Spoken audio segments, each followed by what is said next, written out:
Hi everyone, welcome to another KLIP demo. Today we are on KLIP's Matters page. The Matters page is full of clients and any information regarding them, neatly organized into one single searchable space. Today we are going to look into the Matters detail page and understand how to upload documents so that we can interact with them. In order to create a matter, we will navigate to the top right and click the plus button.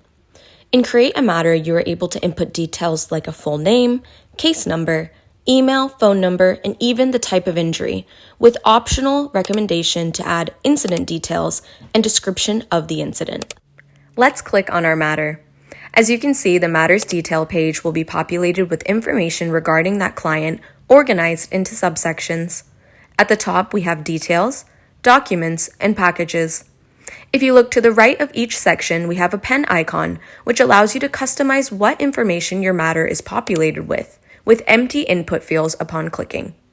You also have the ability to archive matters, but don't worry, they will be living in your Archives tab. Great! Now that we know our matter page details, let's upload some documents. On this document page, we are going to navigate to the top right and choose Upload. Choose which documents you want to upload from the File Explorer, whether it's a transcript or something else, and a chip at the bottom will indicate the success of that upload. The hourglass icon indicates that the upload is in progress. We just need to wait until the icon turns into a check mark before interacting with our documents. As you can see, it is so easy to upload documents and create matters in KLIP.